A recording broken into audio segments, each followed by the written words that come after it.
Jesus, thank you, Jesus, thank you, Jesus, thank you, Jesus, thank you, Jesus.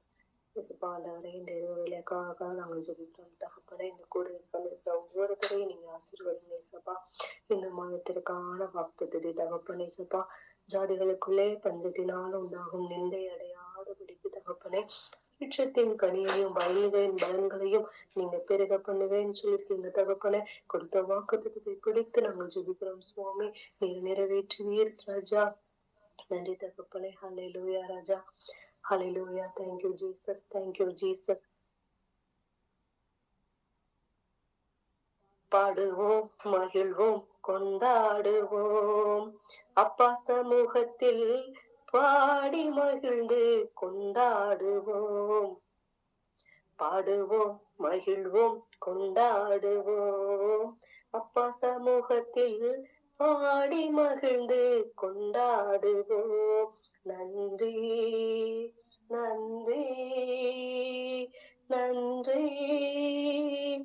அக்கினி மழை நீரே, ஆறுடல் மழை நீரே, அக்கினி மழை நீரே, ஆறுடல் மழை நீரே, இக்கட்டில் துணை நீரே, இருளில் வெளிச்சம் நீரே, இக்கட்டில் துணை நீரே, இருளில் வெளிச்சம் நீரே. நன்றி நன்றி நன்றி. பாடுவோம், மகிழ்வோம், கொண்டாடுவோம். அப்பா சமூகத்தில் பாடி மகிழ்ந்து கொண்டாடுவோம்.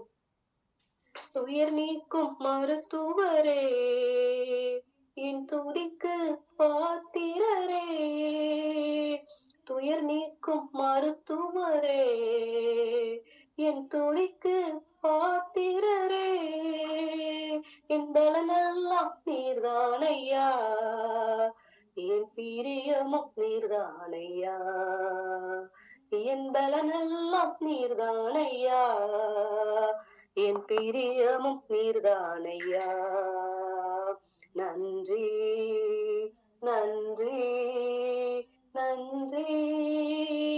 பாடுவோம், மகிழ்வோம், கொண்டாடுவோம்.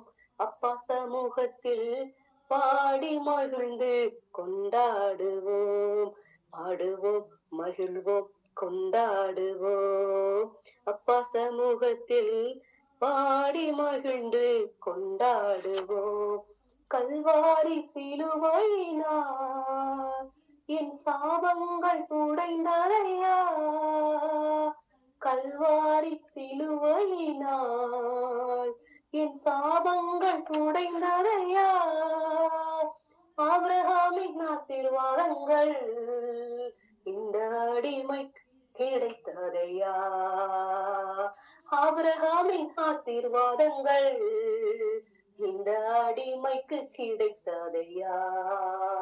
நன்றி நன்றி நன்றி நன்றி நன்றி நன்றி. பாடுவோம், மகிழ்வோம், கொண்டாடுவோம். அப்பா சமூகத்தில் பாடி மகிழ்ந்து கொண்டாடுவோம். இயேசுவே உம் இரத்தத்தால் என்னை நீதிமானாய் மாற்றினீரே, இயேசுவே உம் இரத்தத்தால் என்னை நீதிமானாய் மாற்றினீரே, பரிசுத்த ஆவி தந்து உம் அன்பை ஊற்றினீரே, உம் பரிசுத்த ஆவி தந்து உம் அன்பை ஊற்றினீரே. நன்றி நன்றி நன்றி. பாடுவோம், மகிழ்வோம், கொண்டாடுவோம். அப்பா சமூகத்தில் பாடி மகிழ்ந்து கொண்டாடுவோம். துயர் நீக்கும் மருத்துவரே, என் துதிக்கு பாத்திரரே, துயர் நீக்கும் மருத்துவரே, என் துதிக்கு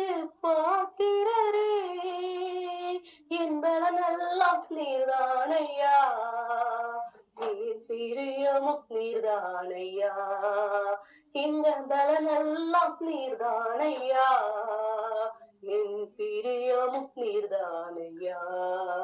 நன்றி நன்றி நன்றி. பாடுவோம் மகிழ்வோம் கொண்டாடுவோம் அப்பா சமூகத்தில், பாடி மகிழ்ந்து கொண்டாடுவோம். பாடுவோம் மகிழ்வோம் கொண்டாடுவோம் அப்பா சமூகத்தில், பாடி மகிழ்ந்து கொண்டாடுவோம். கல்வாரி சிலுவையினால் என் சாபங்கள் உடைந்ததையா, கல்வாரி சிலுவையினால் இந்த சாபங்கள் உடைந்ததையா. ஆபிரகாமின் ஆசீர்வாதங்கள் இந்த அடிமைக்கு கிடைத்ததையா, ஆபிரகாமின் ஆசீர்வாதங்கள் இந்த அடிமைக்கு கிடைத்ததையா. நன்றி நன்றி நன்றி. பாடுவோம் மகிழ்வோம் கொண்டாடுவோம் அப்பா சமூகத்தில், பாடி மகிழ்ந்து கொண்டாடுவோம். Amen. Thank you, Jesus. Thank you, Jesus. Thank you, Jesus.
Brother praise the Lord. ஒண்ணுமே கேட்க மாட்டேங்குது பிரதர்.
பிரதர் மியூட்ல இருக்கு, அதனால ஒண்ணுமே கேட்க மாட்டேங்குது பிரதர்.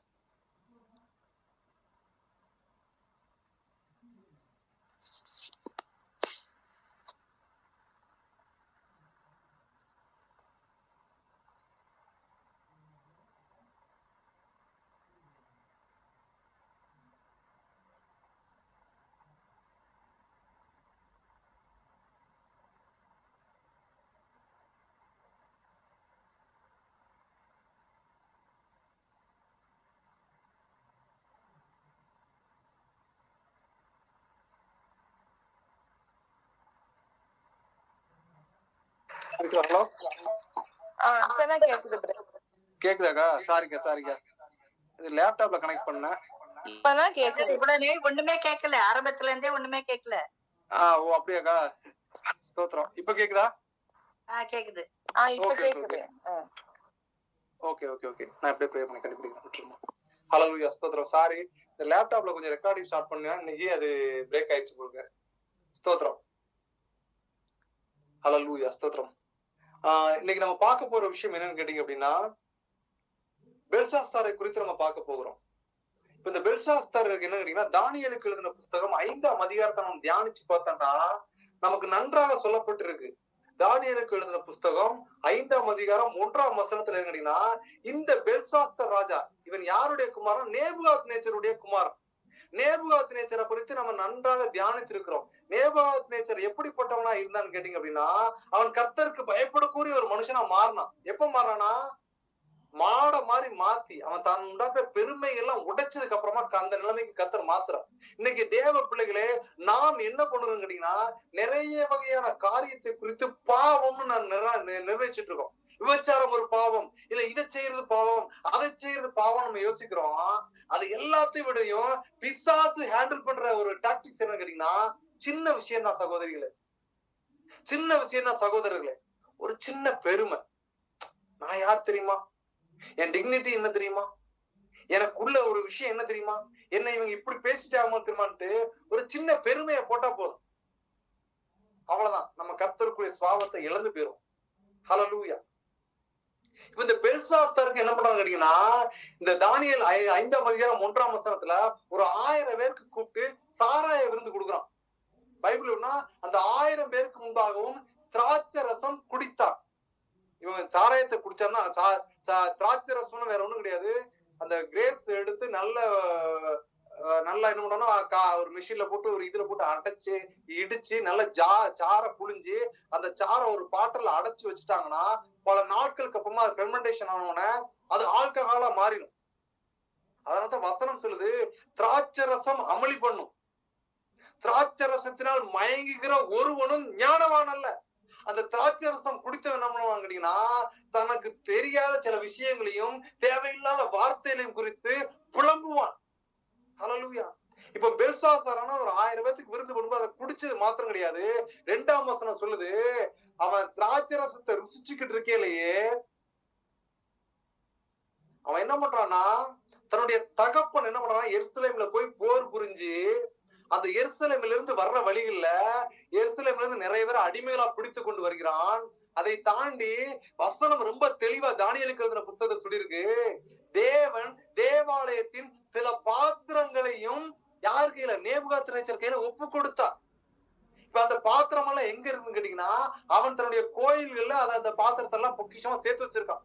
அவனுடைய குமாரன் ராஜாவான உடனே, சாராயத்தை குடிச்ச உடனே, அந்த திராட்சை ரசத்தை ருசி பார்த்த உடனே அவன் என்ன சொல்றானா, எருசலேமிலிருந்து இருந்து கொண்டு வந்த அந்த வெள்ளி பாத்திரங்களை கொண்டு வாங்கன்னு சொல்லிட்டு அந்த பாத்திரத்துல இந்த திராட்சரசத்தை தேவனால் அங்கீகரிக்கப்பட்டு பரிசுத்தம் பண்ணப்பட்ட தேவாலயத்தின் பாத்திரங்களை எடுத்து என்ன பண்றான்னா அதுல ஒயினை ஊத்தி, ஃபர்ஸ்ட் தேவாலயத்தின் பாத்திரத்தை அவனுக்கு ஒரு நினைப்பு எப்படின்னா, அவங்களே போர் புரிஞ்சு கொண்டு வந்துட்டோம், அவங்க கடவுள்லாம் பெரிய இதுவாங்கிற மாதிரி அவனுக்கு பிசாசு சில எண்ணத்தை கொடுத்து அவன் அழிவுக்கு சில வழிகளை கொண்டு வர முடியாத இந்த காரியம் நடக்க ஆரம்பிச்சது. அந்த பாத்திரத்தை கொண்டு வந்து அதுல சாராயத்தை ஊத்துறான், ஊத்திட்டு திராட்சரசத்தை ஊத்திட்டு தானும் குடிக்கிறான், அவன் கூட இருந்த அந்த 1000 பிரபுக்களுக்கும் கொடுக்குறான், தன்னுடைய பொண்டாட்டிகளுக்கும் கொடுக்குறான், வப்பாட்டிகளுக்கும் கொடுக்குறான், எல்லாரும் குடிக்கும்படி கட்டளையிட்டான். He is not requesting anybody else, he is commanding them. Those you are coming here, you have to drink the wine in this vessel. அதுக்கு தேவாலயத்திலிருந்து கொண்டு வந்து நாங்க தங்க பாத்திரம் வெள்ளி பாத்திரம் இருக்க முடியாது, எருசலேமிலிருந்து அதுல ஊத்தி குடிங்கன்னு சொல்றான், கட்டளை கொடுக்குறான். ஹல்லேலூயா. இப்போ பாத்திரத்தை கொண்டு வந்துட்டாங்க, இப்ப அதை அவன் குடிச்சிட்டான். குடிச்சது மாத்த முடியாது, அவனுடைய பிரபுக்களுக்கும் கொடுக்குறான், அவனுடைய மனைவிகளுக்கும் கொடுக்குறான், வப்பாட்டிகளுக்கும் கொடுக்குறான், எல்லாரும் குடிச்சு முடிச்சாச்சு. ஹல்லேலூயா. தேவனுக்கு கொடுக்கக்கூடிய அங்கீகாரத்தை இவன் என்ன பண்றான், தான் இஷ்டத்துக்கு செலவு பண்ண, இவன் இஷ்டத்துக்கு பண்ண ஆரம்பிச்சிட்டான். குடிச்சதை கூட கர்த்தர் விட்டுட்டாரு.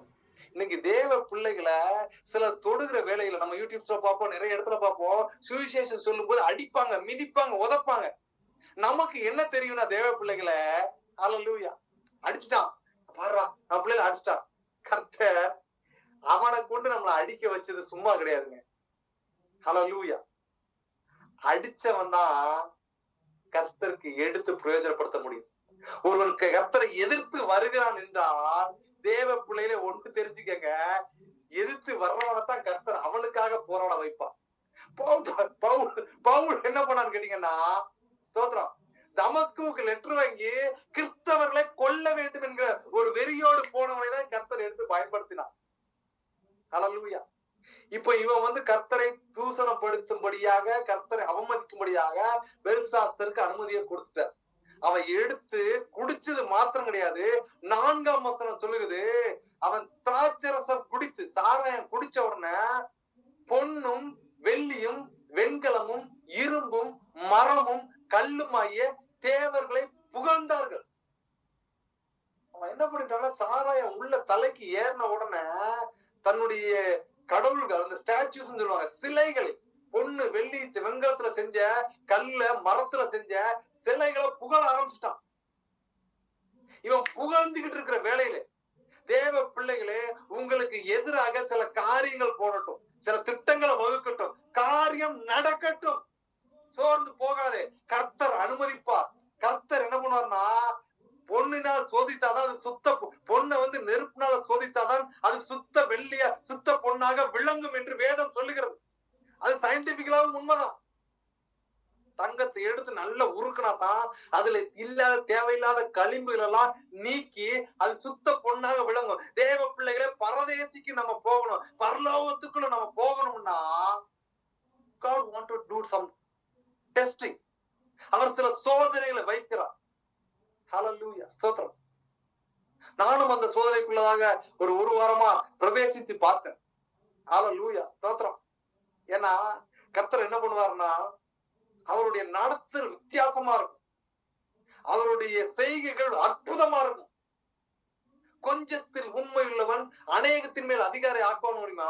கர்த்தர் என்ன பண்றாருன்னா, ஒரு வாரத்துக்கு முன்னாடியா ஹல்லேலூயா ஒரு சாட்சியை சொல்வது எனக்கு நன்றாக கண்டது. கர்த்தருடைய மகிமையை பிரஸ்தாபப்படுத்தும்படியாக இந்த காரியத்தை சொல்லுகிறார்.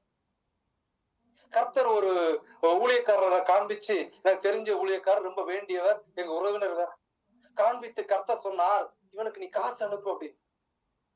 ஆனா சூழ்நிலை என்னன்னா, இங்க ஒண்ணு கிடையாது. ஸ்தோத்திரம். ஆனா கர்த்தருக்கு அது வழிவகைகளும் உண்டாக்கி கொடுத்திருக்கிறார். சரி, ஓகே, அதெல்லாம் ரெடி பண்ணியாச்சு. அப்புறம் என் சித்தப்பா பையன் சொல்லி அதை அதுக்கு அனுப்புடா அப்படின்னு சொல்லிட்டு நான் விட்டுட்டு காலங்கள் 1 வாரம் கடந்து போயிருச்சு. நமக்கு வேணா, நமக்கு நிறைய வேலைகள் இருக்குல்ல, மாத்திரம். அப்போ இன்னைக்கு காலையில என் மனைவி கிளாஸுக்கு போயிட்டாங்க. சோ நான் சாப்பாடு எடுத்து என் பிள்ளைகளுக்காக சாப்பாடை போடுறதுக்காக சோத்து கரண்டியை எடுத்து சமைச்செல்லாம் வச்சுட்டு போயிட்டாங்க. எடுத்து நான் பிளேட்ல வைக்கும் போது என் பிள்ளைகளை பார்த்து கேக்குறேன், பிள்ளைகளா பசிக்குதா? ரொம்ப பசிக்குதுப்பா. சரின்னு சொல்லிட்டு கரண்டிய உள்ள விடுமா கர்த்தர் சொல்றாரு, உன் பிள்ளைக்கு ரொம்ப பசிக்குதுன்னு எவ்வளவு வைராக்கியமா எவ்வளவு துரிதமா உன் காரியத்தை நடத்துற. என் பிள்ளைக்கு ஒருத்தருக்கு நான் காட்டியிருக்கிறேனே, உன்கிட்ட சொன்னேனே, முத வேலையை சொத்து கண்டிய வச்சு அவனுக்கு போன் அடிச்சேன். எப்பா காரியம் இதுதான். என் சித்தப்பா போய் நல்லா விசுவாசிக்க கூடியவன், கர்த்தருக்குள் ரட்சிக்கப்பட்ட ஒரு மனுஷன். அதனால அவன்கிட்ட சொன்ன, எப்பா நிலவரம் இதுதான், நீ எவ்வளவு துரிதமா செயல்படு, இது கர்த்தருடைய காரியம், லேட் பண்ணாதன்னா உடனே எடுத்துட்டு போய் அவன் கர்த்தர் போய் ரெடி பண்ணி டிரான்ஸ்பர் பண்ணி விட்டுட்டான். ஹல்லேலூயா, ஸ்தோத்திரம். எதற்காக சொல்றேன்னா, கர்த்தர் இருதயத்தை கொடுக்கிறாருன்னா சும்மா கிடையாது. இப்ப அந்த நேரத்துல இவன் என்ன பண்றான்னா, புகழ்ந்த உடனே என்னைக்கு கர்த்தருக்கு கொடுக்க வேண்டிய கனத்தை விட்டுட்டு, கர்த்தருக்கு கொடுக்க வேண்டிய மரியாதையை விட்டுட்டு, அவரை உயர்த்துக்கிறத விட்டுட்டு உலக பிரகாரமா நம்ம போக ஆரம்பிச்சோமோ, அன்னைக்கு நம்முடைய கதி அதோ கதி, நம்முடைய நிலவரம் சுவாகாதான். நம்ம மனுஷனை நம்பி போனோம்னா நம்மளை கைவிட்டு போயிருவான். தேவ பிள்ளைகளை கர்த்தரை நம்பி இருக்கணும்னு கர்த்தர் வசனம் சொல்லுது. இப்போ இவன் என்ன பண்றா, விக்கிரகங்கள் இந்த பெல்சாஸ்தார் என்ன பண்றா, புகழ ஆரம்பிச்சுட்டான். ஏன் புகழ ஆரம்பிச்சா, சாராயம் உள்ள போயிருச்சு, அதனால அவங்களுக்கு பெருமை உள்ள வந்துருச்சு.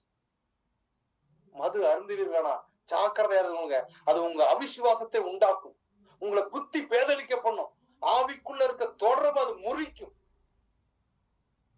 ஹல்லேலூயா. இப்போ 5ஆம் வசனம் சொல்லுகிறது, தானியேலுக்கு எழுதின புஸ்தகம் 5ஆம் அதிகாரம் 5ஆம் வசனம் சொல்லுகிறது, அந்நேரத்திலே மனுஷ விரல்கள் தோன்றி, இவன் விக்கிரகத்தை, அதாவது தேவனுடைய பாத்திரத்துல சாராயத்தை குடிச்சா, அதை கூட கர்த்தர் மன்னிச்சிட்டாரு.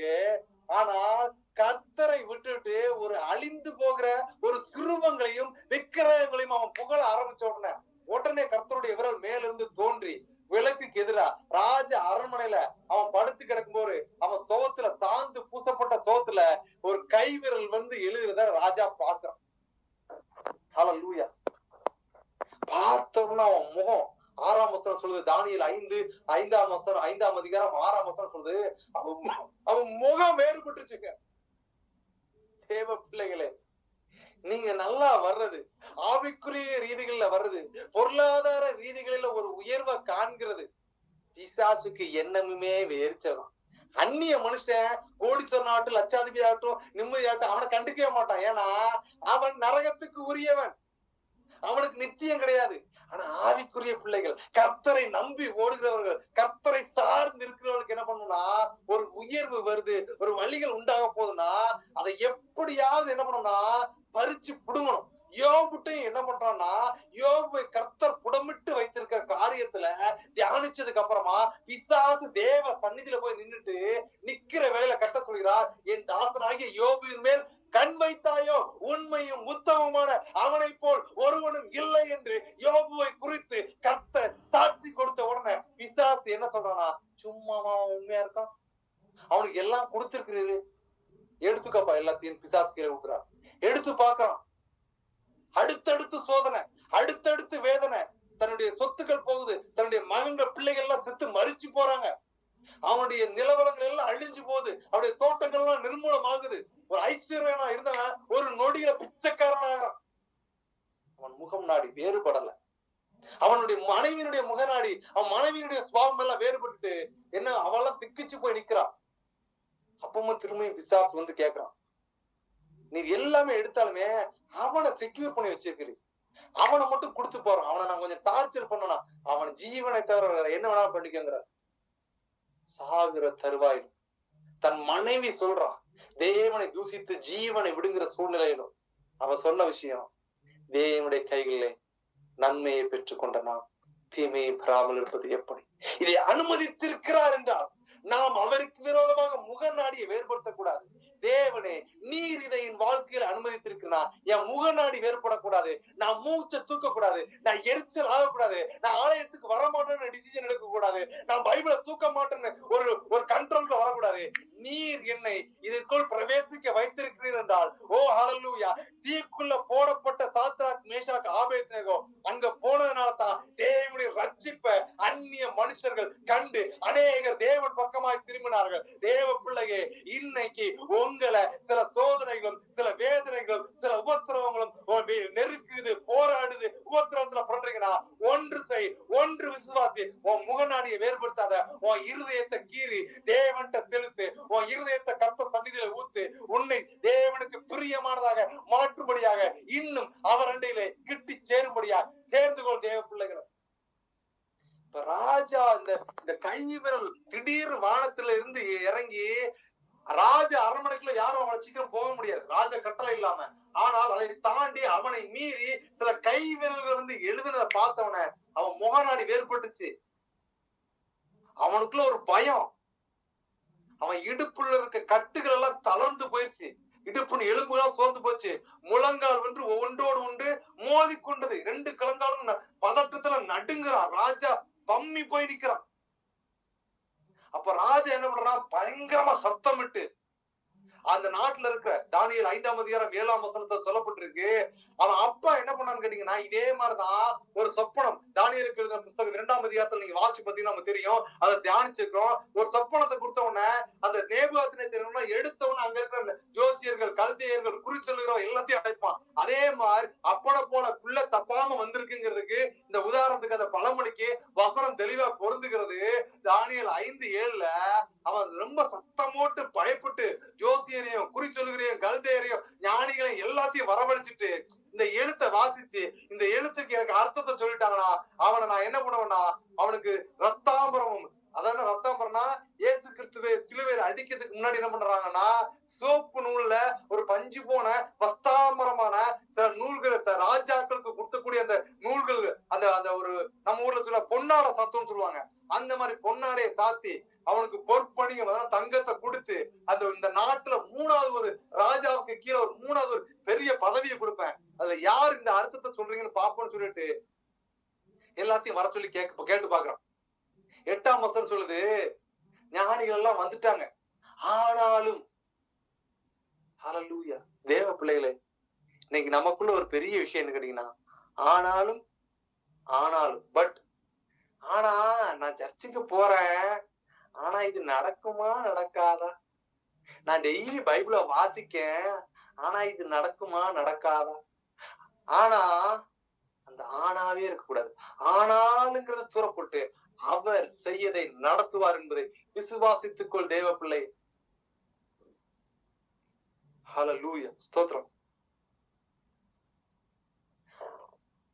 இந்த சயின்டிஸ்ட் வந்துட்டான், ஜோசியக்காரன் வந்துட்டான், குறி சொல்றவன் வந்துட்டான், எல்லாம் வந்துட்டான். எந்த பயல்களாலும் அந்த எழுத்தை வாசிச்சு சொல்லவே முடியலன்னு வேதம் ரொம்ப தெளிவாய் சொல்லுகிறது. அப்ப ராஜாவுக்கு ரொம்ப பயம் உண்டாயிடுச்சு. அவன் முகம் மீன் ஆல்ரெடி பயத்துல இருக்கான், அவன் முகம் வேறுபட்டு இருக்கு, சந்தோஷமா இருக்க கூட தாராயம் கொடுத்து செழிப்பா இருந்த அவன் மூஞ்சி ஒரு நைட்டுல மூஞ்செல்லாம் அப்படியே பதட்டு போய் வேர்த்து ஊத்தி ஐயோ என்னது இது, என்னதான் இருக்கும், ஒரு கை வந்து எரிஞ்சிட பயந்து போயிருக்கான். அவன் பயத்தை பார்த்து பிரபுக்களும் திகச்சு போயிருக்காங்க. இப்பதான் ஒரு இன்சிடென்ட் நடக்குது. தானியேல் 5ஆம் அதிகாரம் 10ஆம் வசனம் சொல்லுது, இந்த இன்சிடென்ட் எல்லாம் ராஜாத்தி கேள்விப்பட்டு என்ன பண்றான்னா, அவன் விரைந்து விருந்து சாலைக்கு வரான். வந்தவன அவன் என்ன சொல்றான்னா, பயப்படாதிரும், கலங்காதிரும், உன் முகம் முன்னாடி வேறுபட வேண்டிய அவசியமே கிடையாதுயா, don't be tension, don't be depressed, be quiet, நீ கொஞ்சம் அமைதியாரும் அப்படி சொல்லிட்டு 11ஆம் வசனத்துல சொல்றா, நம்ம நாட்டுக்குள்ள, அதாவது உங்களுடைய ராஜ்யத்துல உங்க அப்பா பெல்சாத்சர்னா உலகத்துல 3/4 நாட்டுக்கு ராஜாதான் அவரு, அந்த நாட்டுல நீ அடுத்த ராஜா வந்திருக்கு, உங்களுடைய நாட்டுக்குள்ள ஒரு புருஷன் இருக்கிறான், அவனுக்குள்ள பரிசுத்த ஆவிக்குள்ள ஆவி இருக்குதுப்பா. உங்களுடைய பிதாவின் நாட்கள்ல என்னென்ன பிரச்சனை வந்துச்சோ, என்னென்ன போராட்டம் வந்துச்சோ எல்லாத்துக்கும் தீர்வை கொடுத்தவன் அவன் தான். ஹல்லேலூயா. அவனை உங்க அப்பா என்ன பண்ணாருன்னா, நேபுகாத்நேச்சர் உங்க அப்பா அவனை என்ன பண்ணாருன்னா, எல்லா சாஸ்திரிகளுக்கும், எல்லா ஜோசியக்காரருக்கும், எல்லா கல்வியருக்கும், குறிச்சொல்லியருக்கும் அதிபதியாக வைத்தார். He was the head. அவன் இருக்கிறான், அவனை கூப்பிடும். தானியேலை வர சொல்லிருந்தா அவன் சொப்பனங்களுக்கு தெளிவா சொல்லுவான், புதை பொருள்கள், மறைக்கப்பட்ட காரியத்தை வெளிப்படுத்துவான், எந்த விஷயம் தெரியலையோ எல்லாத்தையும் he was completely rectified, completely revealed everything. அவனுக்கு மறைவானது எதுவுமே இல்ல, ஏன்னா அவனுக்குள்ள தேவனுடைய ஆவி இருக்குது அப்படிங்கிற விஷயத்தை யார் சொல்றான்னா, ராஜாவுடைய மனைவி ராஜாத்தி வந்து சொல்றான். இதை கேட்ட உடனே ஹல்லேலூயா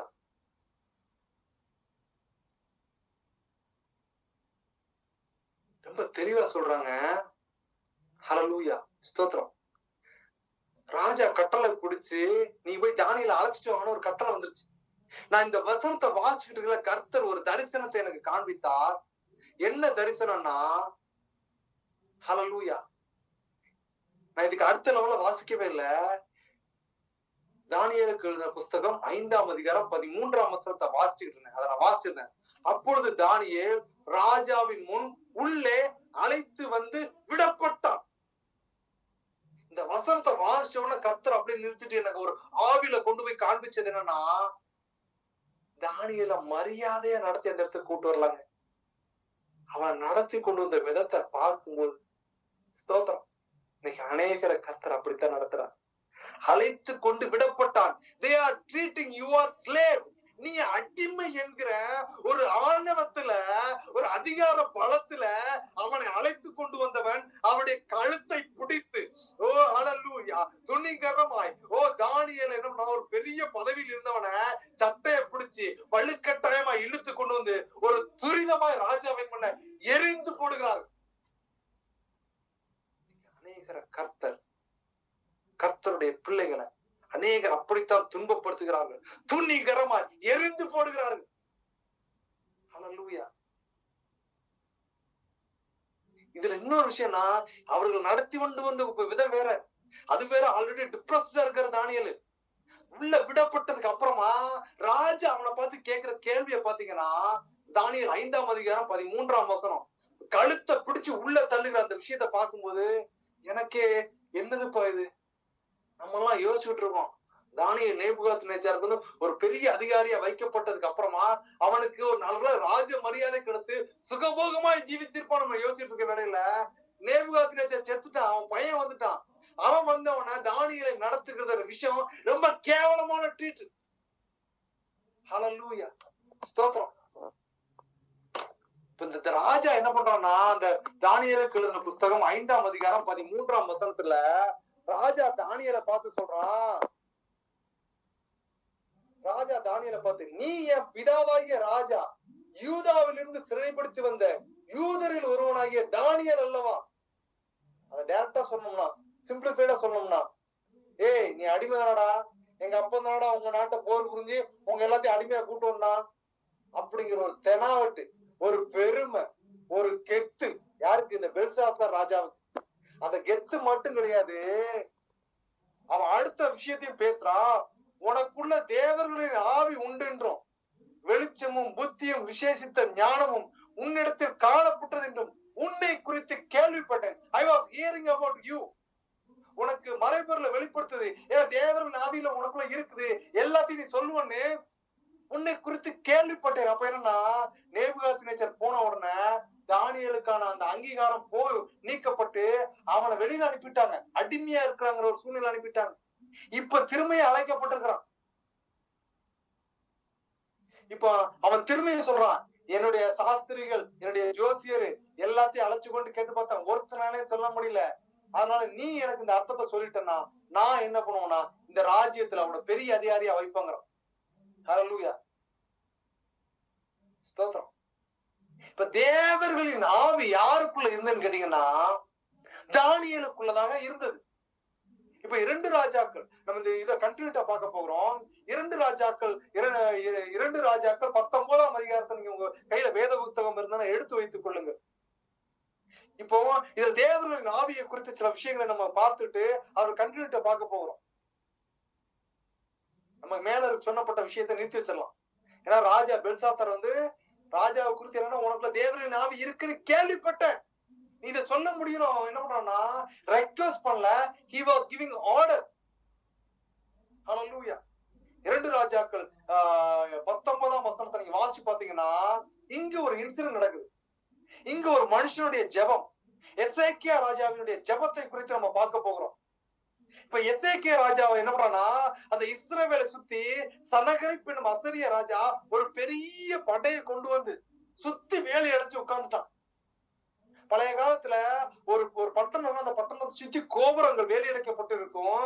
அந்த வாசல் வழியாதான் அந்த நாட்டுக்கு தேவையான பொருள்கள், சாப்பாடு எல்லாம் உள்ள வரும், வெளியில போகும், அந்த வணிகங்கள் நடக்கும். ஒரு ராஜா அந்த பட்டணத்தை சுத்தி வேலி அடைச்சிட்டானா வெளியில இருந்து உணவுக்கு, ஏன்னா வெளியில தான் விவசாயம் பண்ணுவாங்க, எல்லாம் பண்ணுவாங்க, விவசாயம் பண்ண பொருள் எல்லாம் உள்ள வராது.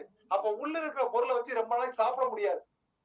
சோ அப்படிப்பட்ட சூழ்நிலையில இந்த சனகரிப் ராஜா என்ன பண்றான்னா, அந்த இஸ்ரவேலை யார் இந்த எசேக்கியா ராஜாவை சுத்தி வேலையடிச்சு போட்டான். இப்ப எசேக்கியா ராஜா கிட்ட தன்கிட்ட வேலை செய்யக்கூடிய 2 தூதர்கள் ரப்சேக்கை அனுப்பி என்ன பண்றான்னா, நீங்க போய் என்ன பண்ணுங்கன்னா, இஸ்ரவேலை குறித்து இந்த நான் எழுதி கொடுத்த கட்டளைகள் இந்த மடலை குறிச்சு போய் அந்த எசேக்கியா ராஜா சொல்லி ஒழுங்கா அடிமையா சரணடைஞ்சுன்னு சொல்லி அவனை போய் மிரட்டுங்கன்னு சொல்லி சில லெட்டர்களை கொடுத்து தேவனை தூசித்து தேவனை கணம் பண்ணுறதை விட்டு உன்னதமும் உயர்வும் ராஜாக்களை ஏற்படுத்துவரை அவன் தூசித்து நிதானம் பண்ணாமல் அவன் தன்னுடைய கர்வத்தினாலே சனகரிப் ராஜா ஒரு கடிதத்தை எழுதி அனுப்புகிறான்.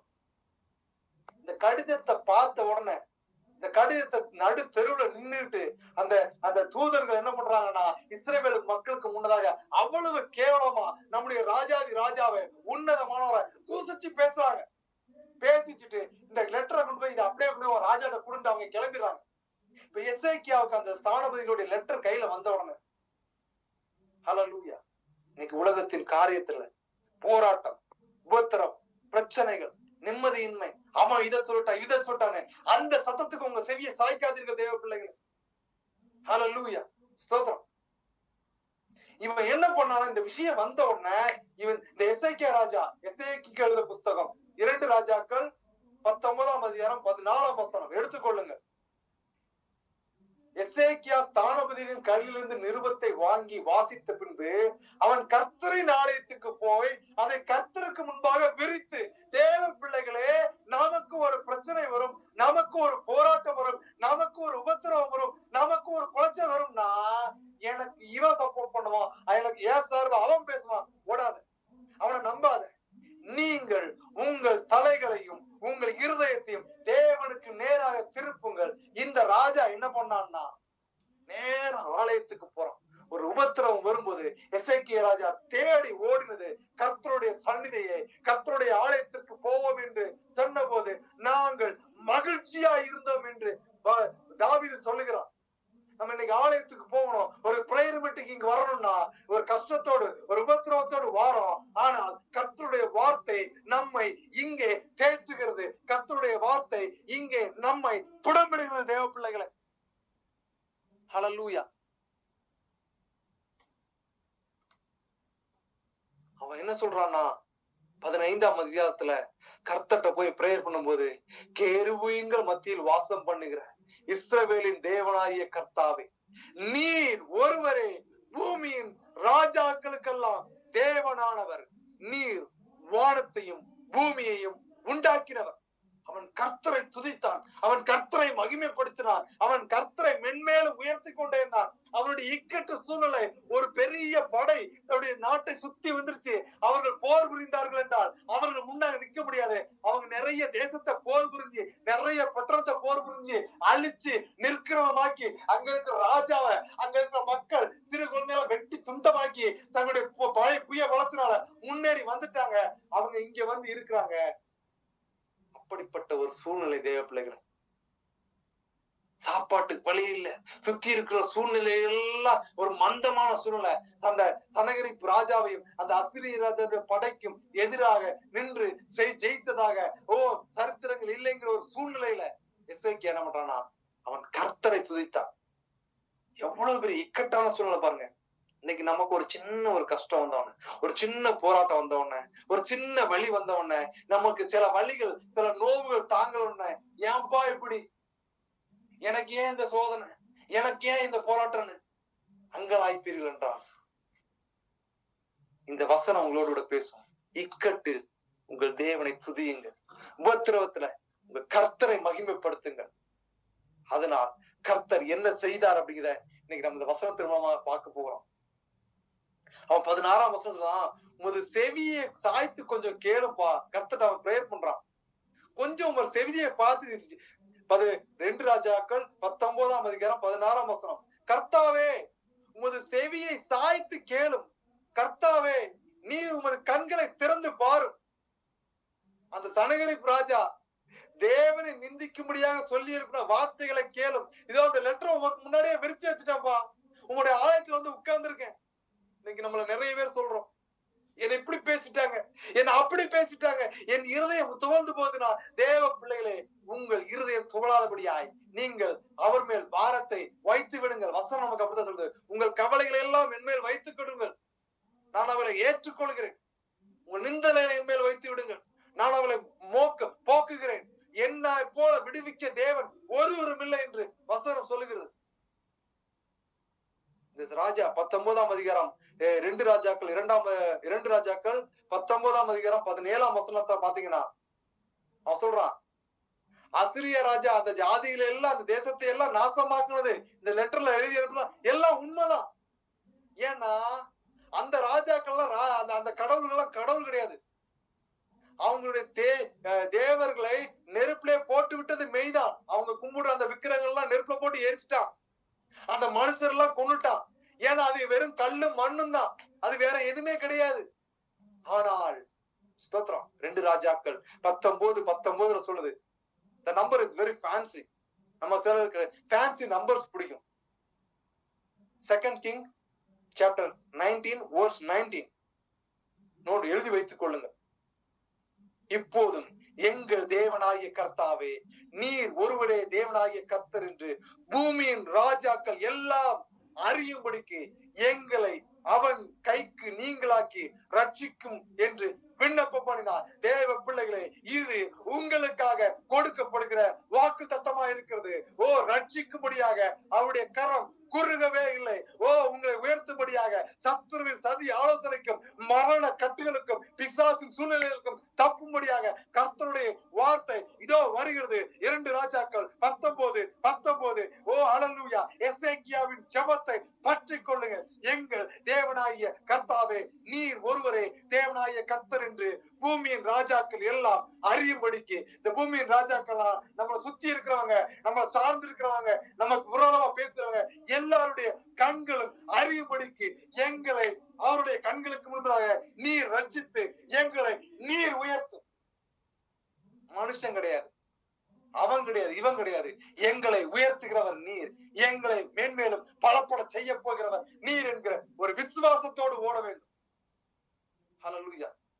இவன் ஜெபிச்ச உடனே காரியம் என்ன நடக்குதுன்னா, இவர் ஜெபிக்கிறதுக்கு எங்க போயிட்டாருன்னு கேட்டீங்கன்னா, எசேக்கியா ராஜா நிருபத்தை வாங்கி தேவாலயத்துக்கு ஓடிட்டாரு. இடையில தனக்கு கீழே வேலை பார்க்கறவங்களை கூப்பிட்டு, எப்பா ஏசாயா தீர்க்கதரிசிட்ட போய் இந்த இன்ஃபர்மேஷன் நடந்த காரியத்தெல்லாம் சொல்லுங்கிறார். இப்ப ஏசாயா இந்த இன்சிடென்ட்னா simultaneously it is going on.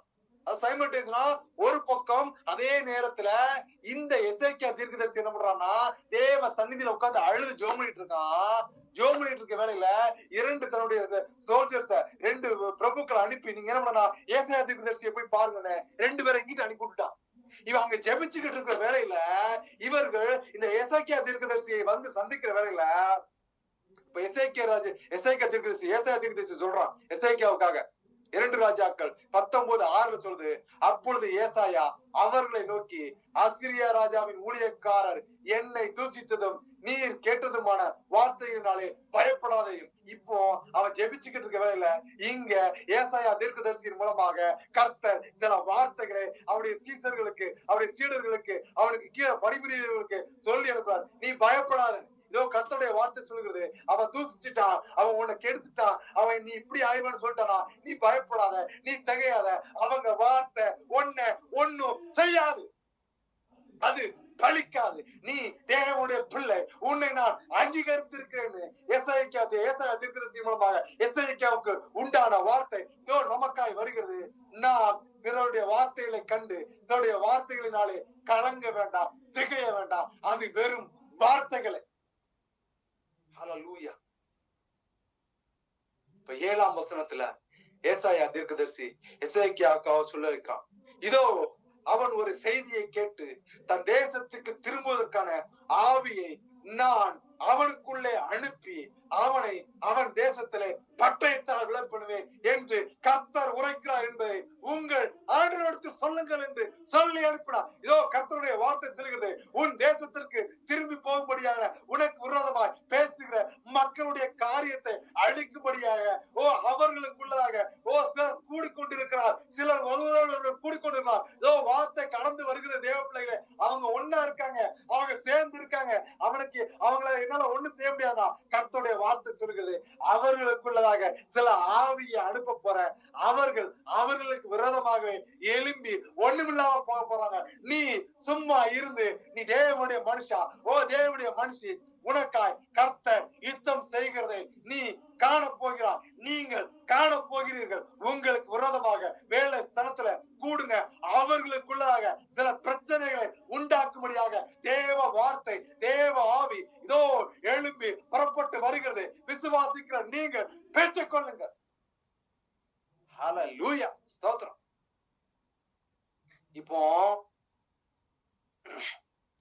அந்த 2 ராஜாக்கள் 19 நீங்க தொடர்ச்சி வாசிச்சு பாத்தீங்கன்னா அநேக வார்த்தையில கர்த்தர் அங்க ஊர்ல பேசுவார். சீயோன் குமாரத்தியே, கன்னியாஸ்திரியே, 2 ராஜாக்கள் 19:21 உன்னை இகழ்ந்து உன்னை பரிகாசம் பண்ணுகிறார்கள். எருசலேம் குமாரத்தியே, உன் பின்னாலே தலையை துலுக்குகிறார்கள். அவன் என்ன இவன் இப்படி ஆயிட்டான், என்ன பேசிட்டு போட்டோம். அது பிசாசின் சுபாவம், அது பிசாசின் கிரியை.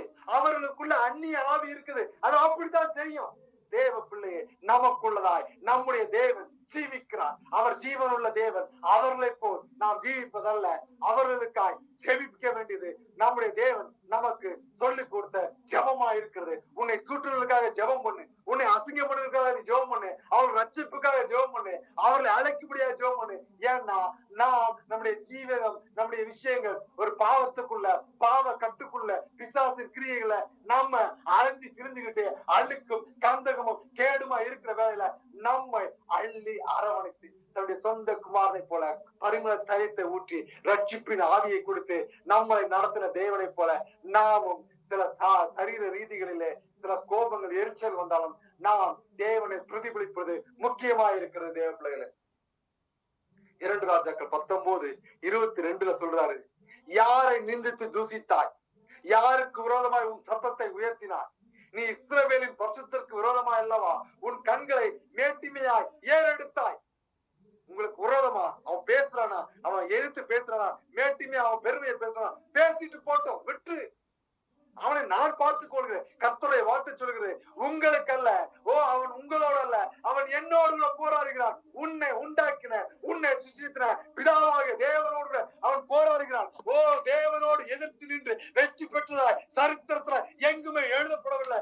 ஆனால் நீ சோர்ந்து போதாதே, இது தேவனுக்குரிய யுத்தம், இது தேவனோடு போராடுகிறது.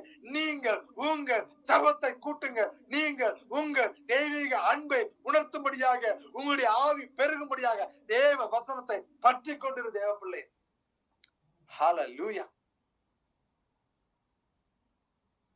அப்ப சொல்றாரு 2 ராஜாக்கள், இப்படி நீங்க இருந்தீங்க, நீங்க என்ன பற்றி கொண்டதுனால உன் இருப்பையும் உன் போக்கையும் உன் வரவையும் நீ எனக்கு விரோதமா கொந்தளிக்கதையும் அறிவேன்னு சொல்லிட்டு எசேக்கியா தீர்க்கதரிசியை கொண்டு ஹல்லேலூயா அந்த சனகரிப்பை குறித்து வார்த்தை வெளிப்பட்டு வருகிறது.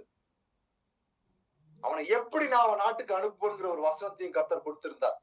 தீர்க்க தரிசனமாய் எசேக்கியாவை கொண்டு, ஏசாயை கொண்டு எசேக்கியாவுக்கு அனுப்பப்பட்ட ஒரு வாக்கு தத்தம்.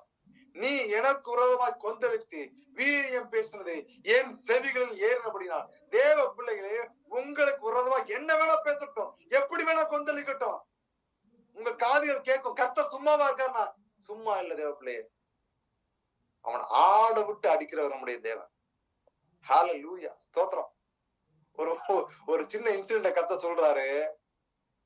ஆட்டுக்கு மாலையும் தண்ணியும் தொளிச்சு அதுக்கு புது கயிறெல்லாம் கட்டி குளிப்பாட்டி கொண்டு போனோன்னு ஆடுக்கு கொண்டாட்டம். நமக்கு இன்னைக்கு சிறப்பான கவனிப்புன்னு அதை பிடிச்சிட்டு போறோம்னு தான் தெரியும். ஆடு கசாப்புக்கு போகுது. ஸ்தோத்திரம். சில அந்நிய மனுஷனை முன்னாடி உயர்த்துகிறதும், அவனை சில வாழ்க்கை ரீதிகளை பெருமையா படுத்துதோ எதுக்குன்னா கசாப்பு கடைக்கு. ஸ்தோத்திரம். வந்திருக்கிற சிலருக்காக வார்த்தை அது வருதுங்க. துன்மார்க்கன் இப்படி அங்கீகரிக்கப்பட்டு உயர்வுல போறான, துன்மார்க்கனுடைய ரீதி இப்படி இருக்குது. நானும் கர்த்தரை பற்றி கொண்டேன். ஸ்தோத்திரம். வந்திருக்கிற சிலருடைய எண்ணங்கள் அப்படி ஓடுன்னு ஆவியான சொல்லுகிறான். கர்த்தரை பற்றி கொண்டுட்டானே, ஆனா அவன் அளவுக்கு இல்லையா இருந்ததுன்னா அவன் ஆடுங்க கசாப்பு கடைக்கு போக போறான். தேவ பிள்ளையே, உன்னை கசாப்பு கடைக்காக கர்த்தர் அங்கீகரிக்கல, உன்னை தன்னுடைய சொந்த குமாரனாய் உயர்த்தும்படியாக கர்த்தர் இதை அனுமதிக்கிறார். கொஞ்சத்திலே உண்மையா இருக்கிறவன் அநேகத்தின் மேல் அதிகாரி ஆக்குவேன் என்று வார்த்தை வெளிப்பட்டு வருகிறது. யாருக்குன்னு தெரியல. ஸ்தோத்திரம். 2 ராஜாக்கள் 19ஆம் அதிகாரத்தில் சொல்லப்பட்டது, நான் என் துரட்டை உன் மூக்குல போட்டு, யாருக்கு? இந்த எசேக்கியா தீர்க்கதரிசி ஏசாயாவை கொண்டு எசேக்கியாவுக்காக சனகரிப்புக்கு நடக்க போகிற ஒரு விஷயத்தை அங்க சொல்றாரு. நான் என் துரட்டை உன் மூக்குலையும் என் கடிவாளத்தை உன் வாயிலையும் போட்டு, மூக்கு யாரு குத்துவாங்கன்னா மாட்டுக்கு குத்துவாங்க, எனக்கு கண்ட்ரோல்ல இருக்காது. மூக்க குத்தியாச்சுன்னா மூக்கணாங்கயிறை பிடிச்சிக்கிட்டே கொஞ்சம் மாடு வளர்த்த எங்களுக்குள்ள ஒரு அனுபவம் உண்டு. ஸ்தோத்திரம். சின்ன பிள்ளைல மாடு எங்க வீட்டுல எல்லாம் வளர்த்துருக்கோம். அப்ப மாட்டுக்கு மூக்கணாங்குத்தியை குத்திடுவோம். ஏன்னு கேட்டீங்கன்னா மாடு அனுப்பிச்சு அந்த மூக்கணாங்கயிறை பிடிச்சி அப்படி இழுத்தோம்னா அது கண்ட்ரோலுக்கு வந்துடும், குதிக்காது. ஹல்லேலூயா, ஸ்தோத்திரம். அது மாதிரி கடிவாளத்தை வாயில போடுறது எங்கன்னு கேட்டீங்கன்னா, ஸ்தோத்திரம், மாடு வேலை செய்யணும். ஆனா சுத்தி வர்ற நேரத்துல என்னன்னா அந்த சாப்பாடு தானியங்களையும் தின்றக்கூடாதுன்னு மாட்டுக்கு கடிவாளம் போடுவாங்க. அது அதெல்லாம் கண்ணுக்குட்டிக்கு போடுவாங்க. கண்ணுக்குட்டி குடிப்பாருன்னா பால் கொடுக்கும் போது, பால் கறக்கும் போது முதல்ல கறந்து விட்டோம்னா பால் குடிக்கிற மாதிரி போய் அந்த மாட்டோடைய பாலை குடிக்க ஆரம்பிச்சோன்னா டக்குன்னு கண்ணுக்குட்டியை பிடிச்சிக்கிட்டு இழுத்து அதுக்கு கடிவாளம் போட்டு தோற கட்டி வச்சிருவாங்க. ஸ்தோத்திரம். இப்ப இந்த சனகரிப்பு ராஜாவை கர்த்தர் எப்படி நடத்தி கொண்டு போறாருன்னா, அவன் மூக்குக்கு முதல்ல நான் கடிவாளம் போடுவேன், அதுக்கப்புறம் அவன் வாய்ப்பூட்டு போடுவேன், அவன் வந்த வழியா திரும்பி வைப்பன்னு ஏசாயா ராஜா தீர்க்கதரிசி கொண்டு எசேக்கியாவுக்கு வார்த்தை சொல்லி அனுப்பப்பட்டுச்சு.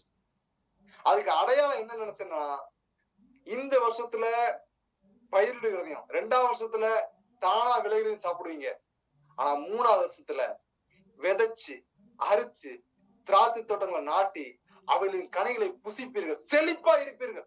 ஸ்தோத்திரம். கர்த்தருடைய வார்த்தை சொல்லுகிறது.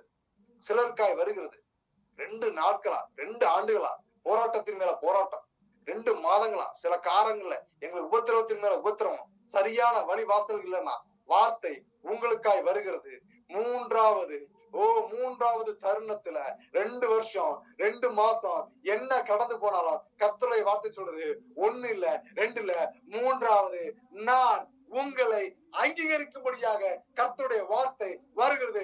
பெற்றுக்கொள். நீங்கள் அறுத்து புசித்து திராட்சை தோட்டங்களை நட்டு தேவனுக்காய் கனி கொடுக்கிற மகளாய் மாற்றும்படியாக இந்த உபத்திரவத்துக்குள்ளாக கர்த்தர் அனுமதித்திருக்கிறார். யூதா வம்சத்தாரில் தப்பி மீந்திருக்கிறவர்கள் மறுபடியும் கீழே வேர் பெற்று மேலே கனி கொடுப்பார்கள். உங்கள் வேர் கீழே கர்த்தருக்குள்ள பற்றும் போது நீங்க கனி கொடுக்கிறவங்களா மாற்றுவீங்க. உங்க விசுவாசம் என்னும் வேர் தேவனுக்குள்ளதாக மென்மேலும் பற்ற வேண்டும். எந்த சோர்வுலையும் எந்த உபத்திரவத்திலையும் எந்த சூழ்நிலை வந்தாலும் உங்களுடைய நம்பிக்கை தேவனாய் இருக்க வேண்டும். நம்புகிறவர்களை தேவன் கைவிட்டதாய் சரித்திரம் எழுதப்படவே இல்லை. தேவ பிள்ளைகளை ஸ்தோத்திரம். அது மாத்திரம் கிடையாது, தாவீது நிமித்தம் இந்த ரட்சிப்பை நான் உங்களுக்கு கொடுக்கிறேன் ஒரு வாக்குத்தத்தத்தை சொல்லி அனுப்புறார். இப்படி சொல்லி முடிச்ச உடனே 2 ராஜாக்கள் 19ஆம் அதிகாரம் 35ஆம் வசனம் சொல்லுது, அன்னைக்கு ராத்திரி நடந்தது என்னன்னா, கர்த்தருடைய தூதன் புறப்பட்டு வந்து அந்த அசிரியா ராஜாவின் பாளையத்துல 185,000 பேரை சங்ககரித்தான். உங்களுக்காக நீங்க ஜெபிக்கும் போது கர்த்தர் தன்னுடைய தூதனை அனுப்புவார். தேவ பிள்ளைகளை, சில இடத்துல நிக்கும் போது தனியா நிக்கிறேன், எனக்கு ஒரு சப்போர்ட் இல்ல, எனக்கு உதவுவார் இல்ல, தனித்து விடப்பட்டிருக்கிறேன். யாரை நம்பி நான் இப்படி வந்து நிக்கிறேன், என் காரியம் எதுக்கு இப்படி போயிட்டு இருக்குன்னு நீ நினைப்பாயானா, ஹல்லேலூயா, ஸ்தோத்திரம் ஸ்தோத்திரம். தலையில ஓடுகிற ஃபேன் மாதிரி என் வாழ்க்கை ஓடிக்கிட்டு இருக்கு. ஹல்லேலூயா, ஸ்தோத்திரம். கட்டி தலையில தொங்க விட்ட மாதிரி ஓடிட்டு இருக்கா. கர்த்தர் சொல்லுகிறா, உன தலையில ஓட விட்டது சும்மா கிடையாது. ஹல்லேலூயா. தலையில நீங்க ஓடுறதுனால உங்களுக்கு கீழாக சில நல்ல காற்றுகளை பெறும்படியாகும். ஹல்லேலூயா, ஸ்தோத்திரம். உங்களை நான் ஆவியில பலப்படுத்தும்படியாகும். ஹல்லேலூயா. சில வகையான காரியத்திலிருந்து வேர்விட்டு மாற்றும்படியாகும். உங்களை நான் தலைகீழா ஓட வச்சுக்கிட்டு இருக்கேன். இதோ வார்த்தை வருகிறது, உன் தலைகீழான வாழ்க்கையை நேர்த்தியாய் மாற்ற போகிறேன். உன்னை மன்னிய கண்கள் உயர்த்தும்படியாக தருணம் இதோ வந்து விட்டது. பெற்றுக்கொள் தேவ பிள்ளையே. உன்னை அந்நிய கண்கள் பார்த்து மகிமைப்படுத்தும்படியா ஒரு தருணத்தை கர்த்தர் கொண்டு வருகிறார். பெற்றுக்கொள். அற்ப அற்பமா எண்ணப்பட்ட இடத்துல ஒரு உயர்வு, அற்பமா தள்ளப்பட்ட இடத்துல ஒரு ஆசீர்வாதம். நீங்கள் தேவனுக்காய் கனி கொடுக்கும்படியாக கர்த்தர் இதை அனுமதித்தார். சூழ்நிலைகள் மாறி வருகிறது, சில வழி வாசல்கள் திறக்கிறது, அடைக்கப்பட்டிருக்கிற சூழ்நிலைகள் அங்கீகரிக்கப்படாத சில சூழ்நிலைகள் அங்கீகரிக்கப்பட்டு வருகிறது. பெற்றுக்கொள் தேவ பிள்ளைகள். ஆனா சிலருக்கு வந்துருச்சு. ஸ்தோத்திரம். செபிக்கிற வேலையில கர்த்தருடைய வார்த்தை அதை நிறைவேறிச்சு. பெற்றுக்கொள்ளுங்கள். நீங்கள் சும்மா இருப்பீர்கள், கர்த்தர் உங்களுக்காய் யுத்தம் பண்ணுவார். நம்ம போன வாரம் பார்த்தோம். யோசுவா சூரியனை அங்கே சந்திரனை நில்லுன்னு சொன்னதுக்கு அப்புறம் வசனம் ரொம்ப தெரியாது. இவர்கள் கொண்டதை விட கர்த்தர் கல் மழையினால் கொண்டவர்கள் அநேகரா இருந்தார்கள். ஸ்தோத்திரம். கோலியாத் கல்ல கொண்டு ஏறி தாவீது கோலியாத்த கல்ல கொண்டு ஏறினான். சயின்ஸ் படிப்பதுனா ஒரு பொருளை படிச்சுனா அந்த பொருள் என்ன பண்ணா பின்னாக சாயணும். ஆனா கோலியாத் முன்னாடி சொன்னான். ஆனால் அவன் எரிந்தது ஒரு கல். தேவன் அவனை வீழ்த்தினான். தாவீது அல்ல, அவன் வைத்திருந்த விசுவாசம் அந்த பெரிய ஒரு ராட்சத மனுஷனை வீழ்த்துச்சுன்னா, இன்னைக்கு உங்களுக்கோ எனக்கிட்டையும் கர்த்தர் எதிர்பார்க்கிறதுனா காணிக்கையும் காசையும் கிடையாது. நீங்க அவர் எதிர்பார்க்கிறது உங்கள்கிட்ட விசுவாசம், அவர் மேல் வைக்கிற நம்பிக்கை, அவருக்கு கொடுக்க வேண்டிய மரியாதை, அவருக்கு கொடுக்க வேண்டிய கனத்தை நீங்க கொடுத்தீங்கன்னா, இன்னைக்கு சங்ககார தூதன் இறங்கி உங்கள் காரியத்தை ஒழுங்குபடுத்த வல்லவனா இருக்கிறான். இதோ வார்த்தை வருகிறது. சிலருக்கா அடைபட்டு இருக்கிற கதவுகளை உடைக்க போகிறார். தேவ ஆவியானவரே, இதோ கட்டளை கொடுத்து ஜெபிக்கிற உடையும் சரீர ரீதிகளிலே பலவீன பாண்டத்திலே ஒரு விடுதலை நீர் கொடுத்தாங்க. ஹல்லேலூயா, ஹல்லேலூயா, ஹல்லேலூயா, ஹல்லேலூயா, ஹல்லேலூயா, ஹல்லேலூயா. ராஜா வருகிறார், ஆயத்தமாவோம். ராஜா வருகிறார், ஆயத்தமாவோம். இயேசு வருகிறார், எதிர்கொண்டு கொள்ளுவோம். பள்ளங்கள் எல்லாம் நிரம்பிட வேண்டும், மலைகள் குன்றுகள் தகர்த்திட வேண்டும். கோணலானவை நேராகணும், கரடானவை சமமாகணும். ஹல்லேலூயா. அவன் ஜெபிச்சுட்டு போயிட்டான். ஏசாயா தீர்க்கதரிசி ஏசாயா ஜெபிச்சுட்டான். அவங்க சும்மா இருந்தாங்க. நைட்டோட நைட்டா மொத்த படபடமும் காலி. அவன் பயந்து இருந்துச்சு. திரும்பி தன்னுடைய சொந்த நாடாகிய நினிவேக்கு ஓடி போயிட்டான். இந்த அசிரிய ராஜா அவன் அங்க போய் அவன் கோயில்ல கும்பிட்டு இருக்க வேலையில 2 ராஜாக்கள் 19ஆம் அதிகாரம் 37ஆம் வசனம் சொல்கிறது. அவன் குமாரன் அத்ரமேலக்கும் சரத் சேரும் அவனை பட்டயத்தினா அவன் கோயிலுக்குள்ள வச்சு வெட்டி கொண்டு அவன் ஓடி போயிட்டாங்க. அதுக்கப்புறம் அவனுடைய மகன் தான் என்ன பண்றான்னா, 3வது மகன் ராஜாவானான், எரோரோத் அப்படின்னு சொல்லி சொல்லப்பட்டிருக்கு. ஸ்தோத்திரம். எசேக்கியா ராஜாவிற்காக கர்த்தர் யுத்தம் பண்ணினான். அவன் சும்மா இருந்தான். அவன் கர்த்தர் இடத்துல ஜெபத்தை எடுத்தான், கர்த்தரை உயர்த்தினான். எக்கப்பட்ட சூழ்நிலை வந்தாலும், ஒரு பெரிய சேனை சூழ்ந்திருந்தாலும் அவன் கர்த்தரை சார்ந்து அவர் மேல் நம்பிக்கையா இருந்தான். ஹல்லேலூயா, ஸ்தோத்திரம். இப்ப தானியேலுக்கு எழுதின புஸ்தகம் 5ஆம் அதிகாரத்துல நீங்க வாசிச்சு பார்க்கும்போது 15ஆம் அதிகாரம் வரைக்கும் பார்த்தோம். அந்த ராஜா தானியேலை ட்ரீட் பண்ண விதம் இருக்கு பாத்தீங்களா, அது ரொம்ப மோசமான விஷயம்.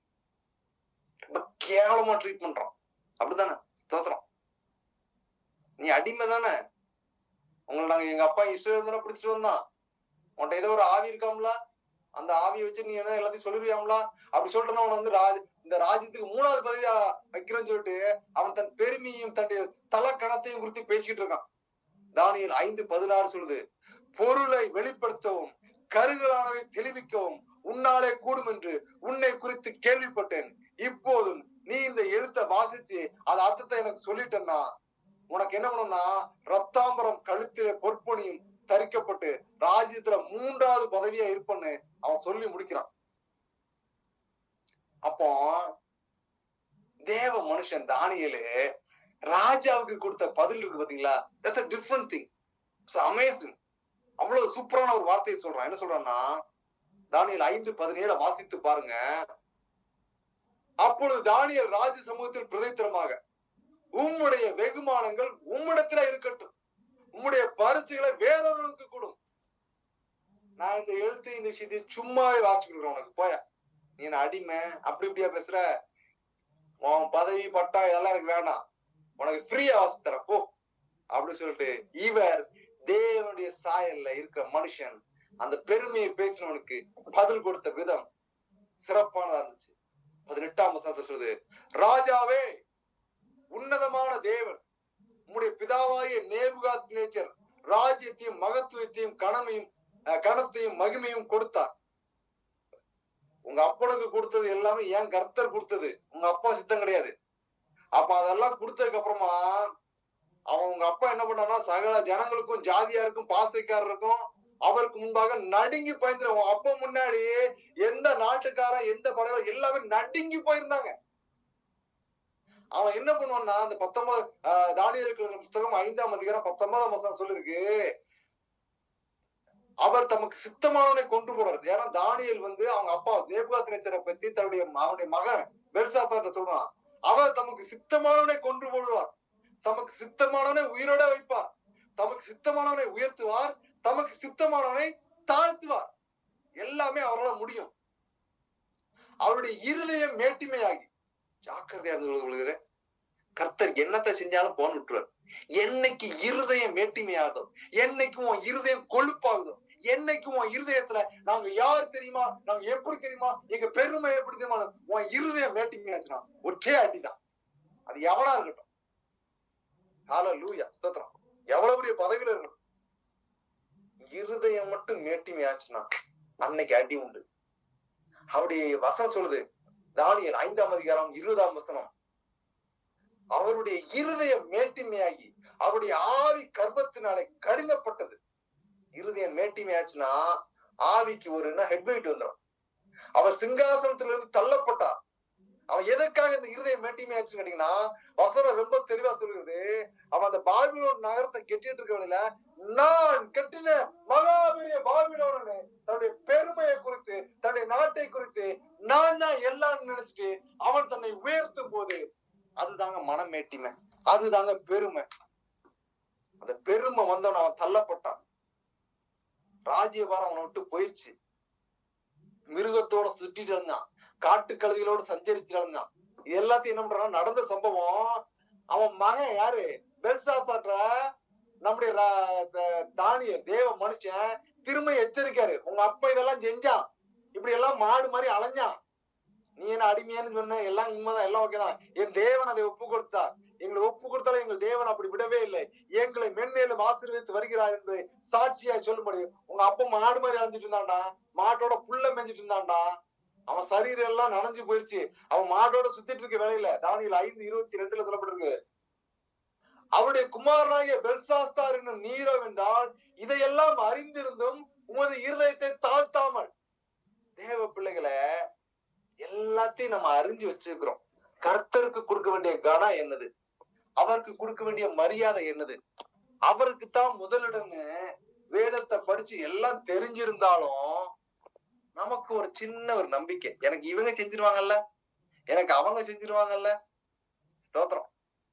தேவ பிள்ளைகளை ஜாக்கிரதையா இருக்கணும். ஒருத்தன் செய்ய மாட்டான், ஒரு பயலும் செய்ய மாட்டான். ஹல்லேலூயா. தேவன் ஒருவனை கைவிட்டார்னா, சவுல் எல்லாரும் கைவிட்ட உடனே சூனியக்காரிட்ட போய் சாமியில எழுப்பி வச்சு கேட்பான், எனக்கு என்ன இப்படி தேவனும் கைவிட்டா, தீர்க்கதரிசியில விட்டுட்டாங்க, நீர் ஏதாவது சொல்லும்போது எப்பா தேவனே கைவிட்டுட்டார்னா என்ன ஏன்டா பாதாளத்துல இருந்து எழுப்பி கூப்பிட்டு கேக்குற, அவர் விட்டதுதான். நீ அன்னைக்கே சொல் பேச்சு கேட்காம அன்னைக்கே நீ ஆடு மாடு முக்கியம் ஓடும் போதே கர்த்தர் நின்றுட்டாரு. சவுல ராஜாவாக்குன்னு எனக்கு விசனமா இருக்குன்னு சொல்லிட்டாருப்பா, ஒண்ணும் செய்ய முடியாது, போயிரு அப்படின்ட்டார். இருதய கடினத்தை கர்த்தர் அனுமதிக்கிறார். உங்க இருதயத்துல ஒரு பெருமை வருது, கர்த்தரை உயர்த்தாம நாங்க இப்படின்னு ஒரு கர்வம் வருதுன்னா ஒண்ணு தெரிஞ்சுக்கோ, தேவ நீ கர்த்தருக்குள்ள இல்ல பிசாசுக்குள்ள போயிட்டுன்னு அர்த்தம். தன்னை தாழ்த்துக்கிறதான் கர்த்தர் விரும்புகிறார். இது எங்க முயற்சி இல்ல, எங்க என் நாலேஜ் இல்ல, என் விஸ்டம் இல்ல, என் பவர் இல்ல, the grace of God. என்னுடைய முயற்சி இல்ல, தேவனுடைய ஈவுங்கிறத நீ திருந்திருக்கணும். தானியேல் சொல்றார், இதையெல்லாம் தெரிஞ்சிருந்து நீ உங்களுடைய இருதயத்தை தாழ்த்துல பாத்தீங்களா.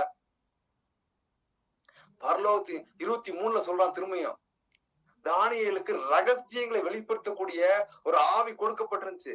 அதனால்தான் அவன் என்ன சொல்றான்னா, தானியேல் 5:23 பரலோகத்தின் ஆண்டவருக்கு விரோதமாக உம்மை உயர்த்தினீர், அவருடைய ஆலயத்தின் பாத்திரங்களை உமக்கு முன்பாக கொண்டு வந்தார்கள், நீரும் உம்முடைய பிரபுக்களும். ஏன்னா நடந்த இன்சிடென்ட் நேர்ல பார்த்த மாதிரி சொல்றாரு. ஒரு தீர்க்க தரிசனம் எப்படி இருக்குன்னா, தீர்க்கதரிசி அங்க வரணும் அவசியம் கிடையாது, நேர்ல பக்கத்துல நிக்க வச்சு கிடையாது, ஆவியானவர் அந்த மனுஷனை கூட்டு போய் அங்க போய் காட்டுவாரு, இவன் என்ன செஞ்சுட்டு இருந்தான் பாரு, இவன் என்ன பண்ணிட்டு இருந்தான் பாரு. அது உடல் ரீதியா கொஞ்சம் சோர்வு உண்டாக்கும், இருந்தாலும் தேவ பிள்ளைகளுக்கு தேவன் வெளிப்படுத்த வல்லமையில வர இருக்கிறார். தீர்க்க தரிசன வரங்களை குறித்து நீங்கள் ஜெபித்துக் கொள்ளுங்கள். குடும்பத்துல நடக்க போற விஷயத்தை கர்த்தர் முன்னதாக எச்சரிக்கக்கூடிய சில வரங்களை கர்த்தர் சிலருக்காய் இதோ வருகிறது, பெற்றுக்கொள் தேவ பிள்ளையே. தூங்கிட்டு இருக்க வேலையில ஆவியானவர் சொல்கிறார், நீ தூங்கிட்டு இருக்க வேலையில உன்னை தட்டி எழுப்பி, ஹல்லேலூயா, உன் சரீரம் தூங்கிட்டு இருக்கும், உன்னை நான் ஆவியில தட்டி எழுப்பி உன் குடும்பத்துல சம்பதிக்க போகுது, எழுந்து ஜெபிச்சுக்கோ, உன் குடும்பத்துல இந்த காரியம் நடக்க போகுது, இதுக்காக ஜெபிச்சுக்கோன்னு சில தரிசனங்களையும் சில ஆவிக்குரிய ரீதிகளை சில பலத்தையும் கொடுத்து நான் உங்களை நடத்த போறேன்னு கர்த்தர் சொல்லுகிறார். சோர்ந்து போகாத தேவ பிள்ளையே, அவர் சொல்ல அவர் கட்டளையிட நிற்கும். ஹல்லேலூயா. நீரும் ஒரு பொண்டாட்டி உங்களோட ஒப்பாட்டி எல்லாரும் சேர்ந்து தேவாலயத்தின் பாத்திரத்துல சாராயத்தை குடிச்சிங்க. அது குடிச்சது கூட விட்டுறாரியா கர்த்தரு? அதை குடிச்சிட்டு நீ பேசுனீ பாத்தியா, உனக்கு ஜீவனுக்கு அதெல்லாம் வசந்தம் கொஞ்சம் நல்லா படிச்சவங்க நல்லா இருக்குன்னு தோணுது. ஸ்தோத்திரம். அந்த தானியேலுக்கு எழுதின புஸ்தகம் 5ஆம் அதிகாரம் 23ஆம் வசனத்தை நான் முழுதா வாசிச்சிருந்தேன். பரலோகத்தின் ஆண்டவருக்கு விரோதமாக உம்மை உயர்த்தினீர், அவருடைய ஆலயத்தின் பாத்திரங்களை உமக்கு முன்பாக கொண்டு வந்தார்கள். நீரும் உம்முடைய பிரபுக்களும் உம்முடைய மனைவிகளும் உம்முடைய வைப்பாட்டிகளும் அவைகளில் திராட்சரசம் கொடுத்தீர்கள். இதுவும் அன்றி உம்முடைய கையில் உள்ள சுவாசத்தை வைத்திருக்கிறவரும் உங்கள் வழிகளுக்கெல்லாம் அதிகாரியுமாய தேவனை நீர் மகிமைப்படுத்தாமல் காணாமலும் கேளாமலும் உணராமலும் இருக்கிற வெள்ளியையும் பொன்னையும் வெண்கலத்தையும் இரும்பையும் மரமும் கல்லுமாகிய தேவர்களை புகழ்ந்து, இப்படி நீ புகழ்ந்துகிட்டு இருக்கும் போதுதான் அந்த கையுறுப்பு வந்து இந்த எழுத்தை எழுதப்பட்டுச்சு சொல்றாரு. இதே இன்சிடென்ட் தன்னுடைய அப்பனுக்கு நடந்திருக்கு. யாருக்கு? பெல்ஷாத்சாருடைய அப்பா யாருன்னா நேபுகாத்நேச்சர். இந்த நேபுகாத்நேச்சர் நம்ம தியானிச்சிட்டோம். தானியேல் 2ஆம் அதிகாரத்தை குறித்து நம்ம தியானிச்சிருக்கோம். ராஜாவை குறித்து அந்த தரிசனத்தை தானியேல் சொல்லும் போது ராஜா என்ன கட்டளை கொடுத்திருப்பான்னா, எனக்கு சொப்பனத்தையும் சொல்லி அதுக்கு அர்த்தத்தையும் சொல்லணும்னு சொல்லியிருப்பான். ஆனா சம்பவிச்சு என்னன்னா, சொப்பனம் எப்படி தோன்றதுன்னு சொல்ல ஆரம்பிப்போம். தானியேல் 2ஆம் அதிகாரம் 29ஆம் வசனத்தை நம்ம தியானிச்சிருக்கோம். ராஜாவே உங்கள் படுக்கையின் மேல் நீ படுத்திருக்கீங்க. யாருன்னா இந்த விஷயம் யாருன்னு கேட்டீங்கன்னா, தானியேல் வந்து நேபுகாத்நேச்சர் இந்த பெல்ஷாத்சாருடைய அப்பாவுக்கு சொல்றான். படுத்திருக்கையில் இனிமே சம்பவிக்க போகிறது என்ன என்கிற நினைவுகள் உமக்குள் எழும்பிற்று. அப்பொழுது மறைய பொருளை வெளிப்படுத்துகிறவர் சம்பவிக்க போகிறதை உமக்கு தெரிவித்தார். அது மாத்திரம் கிடையாது, உயிரோடு இருக்க எல்லாரை பார்க்கலும் எனக்கு அதிக ஞானம் உண்டு என்பதனால் அல்ல, தானியேல் தன்னை தாழ்த்துகிறான். கர்த்தருடைய ஆவி நமக்குள்ள வருதுன்னா நாம் நம்மை தாழ்த்துவோம்.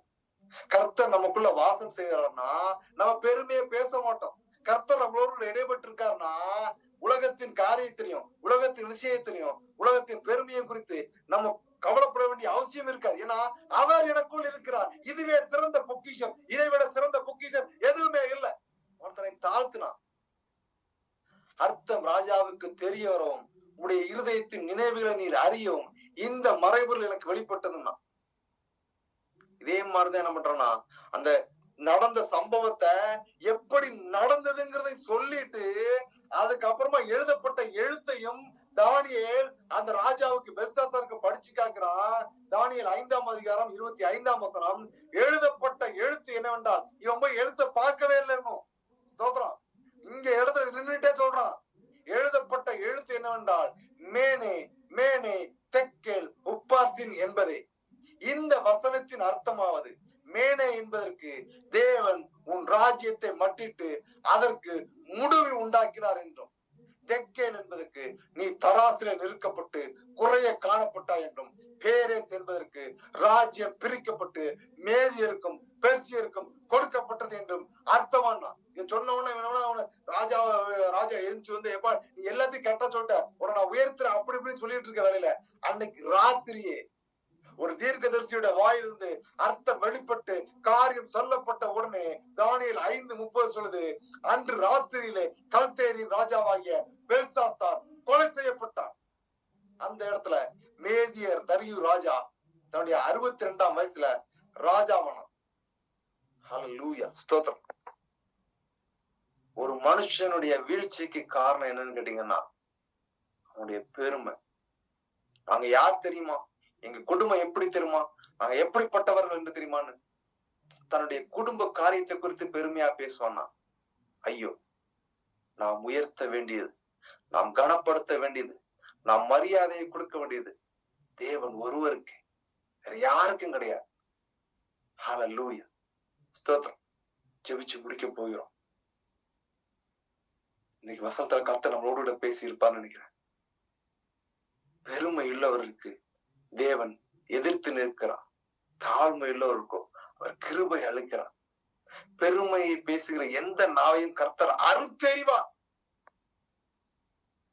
ஒண்ணு நம்ம அவருக்கு சாட்சியா சொல்லணும், நான் இந்த நிலைமையில இருக்கிறது, நான் இந்த கணத்துல இருக்கிறது, இந்த உயர்வுல இருக்குது, இந்த கல்வி, இந்த ஞானம், இந்த உயர்வு எல்லாம் என் தேவன் எனக்கு கொடுத்த ஈவு.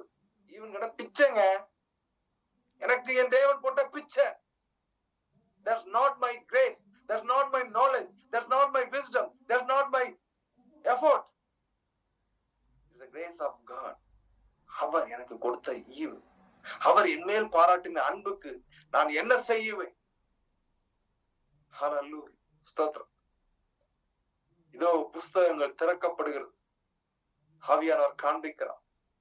புஸ்தகத்தை திறக்கிறேன், வெறுமையா இருக்கிறது. காலங்களை குறித்தும் காலத்தின் காரியத்தை குறித்தும் நம்மளை குறித்து தேவன் அவருடைய ஞாபக புஸ்தகத்துல எழுதுவார்னா, ஸ்தோத்திரம். உனக்கு ஒரு நாளைக்கு 24 மணி நேரம் கொடுத்தேன். ஞாபக புஸ்தகத்துல இன்னைக்கு டேட்டுக்கு ஒரு நிமிஷம் கொடுத்தையா? If you are going to give a 60 second for me, யார் வேண்டும் நாதா நீரல்லவோ, எது வேண்டும் நாதா உம் அன்பல்லவோ, பாலாகும் லோகம் வேண்டாமையா, பாலாகும் லோகம் வேண்டாமையா, வீணான வாழ்வை வெறுத்தேனையா. இதோ சிலர் கர்த்தருக்கு முன்பதாக தங்கள் கைகளை கூப்பி தங்கள் இருதயத்தை தாழ்த்தி, தங்கள் இருதயத்தை தேவன் பக்கமாய் திருப்பி, ஹல்லேலூயா, ஸ்தோத்திரம், வணங்குகிற தரிசனத்தை இதோ தேவ பிள்ளையே, உன் கைகளை தேவனுக்கு நேராக கூப்பின தருணத்திலே இதோ சில வகையான ஆர்டர்கள் ஃபைல் ஆகி உன் கையில கிடைக்கிற சில தரிசனத்தை ஆவியானவர் காண்பிக்கிறார். அது நீலக்கர ஃபைல் போல இருக்கிறது. ஓ ஹல்லேலூயா, ஹல்லேலூயா, ஹல்லேலூயா, ஹல்லேலூயா, ஹல்லேலூயா, ஹல்லேலூயா, ஹல்லேலூயா. வயிற்று பகுதிகளிலே போராட்டத்தோடு வந்திருக்கிற சிலருடைய காரியத்தை இயேசுவின் நாமத்தினாலே கட்டளை கொடுத்து ஜெபிக்கிறேன். தேவ ஆவியானவரே, நோயின் பிடிகளிலும் உபத்திரவத்தின் கட்டிலும் இருந்து ஒரு விடுதலையை நீர் கொடுப்பீராக.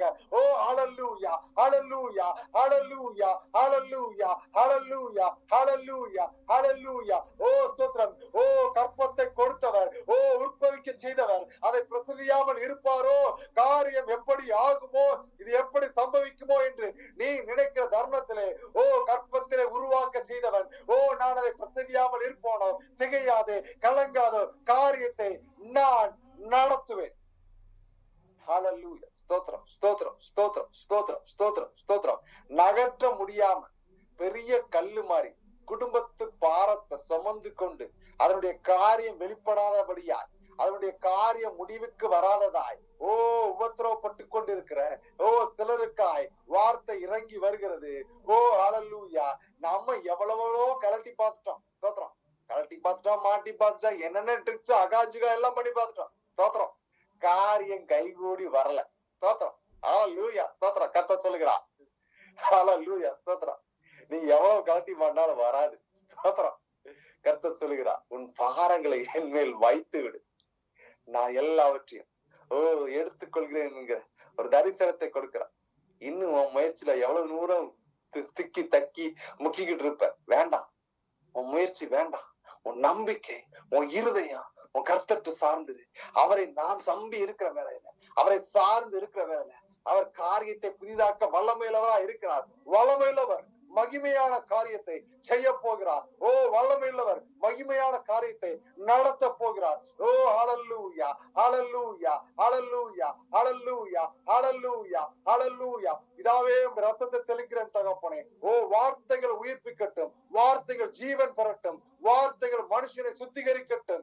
ஓ ஹல்லேலூயா, ஹல்லேலூயா, ஹல்லேலூயா, ஹல்லேலூயா, ஹல்லேலூயா, ஹல்லேலூயா. ஓ ஸ்தோத்திரம், ஓ ஸ்தோத்திரம். சிலரை கட்டுக்குள்ள வச்சுட்டு ஒரு வட்டத்துக்குள்ள ஓடுற மாதிரி ஓ அங்கும் இங்குமாய் ஓய விடாதபடியாய் மாய்மால ரீதிகளில மாய்மால வெளிச்சத்தை கொடுத்து மாய்மால பெருமைகளை கொடுத்து கட்டி நடத்துகிற சில ஆவிக்குரிய மாய்மால கிரியைகளை குறித்து ஆவியான சொல்லுகிறார். ஓ ஹல்லேலூயா.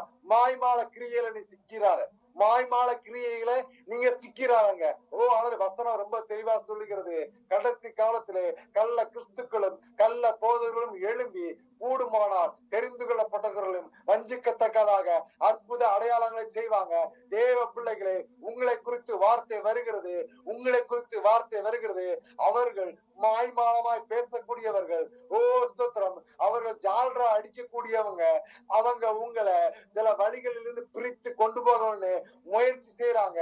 ஜாக்கிரதையாய் உபவாசித்து ஜெபித்துக்கொள். கர்த்தர் காரியத்தை உன் பக்கமாய் திருப்ப போகிறார். ஓ ஹல்லேலூயா, ஹல்லேலூயா, ஹல்லேலூயா, ஹல்லேலூயா, ஹல்லேலூயா. பிதாவே ரத்தத்தை தெளிக்கிறேன் தகப்பனே. தெய்வீக சமாதானம். மனுஷனுடைய வார்த்தையை நம்பாதீங்க, தீர்க்கதரிசியை நீங்க எதிர்பார்க்காதீங்க. உங்க இருதயத்தை தேவனுக்கு நேராக திருப்புங்க. தேவன் சொல்ல விட்டாதான் நாங்க சொல்லதுக்கு வந்திருக்கோமே தவிர பிள்ளையாமை போல கூலிக்கு பொறுத்தவர்கள் நாங்கள் அல்ல. என் தேவன் சொல்லுகிறதை செய்யும்படியாக வந்திருக்கிற என் தேவனுடைய அடிமை நான், அவரின் அடிமை. உங்கள் இருதயத்தை நீங்க தேவனுக்கு நேராக ஏற்படுங்க. உங்க இருதயத்தை தேவனை சார்ந்து வேண்டுங்க. அவர் காரியத்தை வெளிப்படுத்த வல்லவரா இருக்கிறார். ஓ ஹல்லேலூயா, ஹல்லேலூயா, ஹல்லேலூயா. வீடு கட்டணும்னு நினைக்கிற சிலருடைய காரியத்துல கர்த்தர் சொல்லுகிறார், புதிய தரிசனத்தை நான் செய்ய போகிறேன், புதிய திட்டத்தை உன் வீட்டுல நான் நிறைவேற்ற போகிறேன். அது அந்நிய கண்களுக்கு வியப்பமா இருக்கும். அதனுடைய திட்டமும் அதனுடைய வழிபாடுகளும் அநேகரை இம்ப்ரெஸ் செய்யற மணியா அந்த காரியத்தை நான் செய்து கொடுப்பேன். உன் இருதய வேண்டுதல் கேட்கப்பட்டது மகளே. ஓ கர்த்தர் காரியத்தை நடத்துவார். இதாவே உங்க ரத்தத்தை தெளிக்கிறேன். ஆவியில பலப்படுத்துங்க. ஓ ஹல்லேலூயா, ஹல்லேலூயா, ஹல்லேலூயா. சில மரண படுக்கை கட்டுகள் உங்களுக்காய் சத்துரு வைத்திருந்த சில பிரேத கல்லறைகளை கர்த்தர் காண்பிக்கிறார். கொஞ்ச காலம் எசேக்கியா தீர்க்கதரிசி கர்த்தரை நோக்கி தன் சுவர்பகமாய் திரும்பி கர்த்தரை நோக்கி அழுதான்.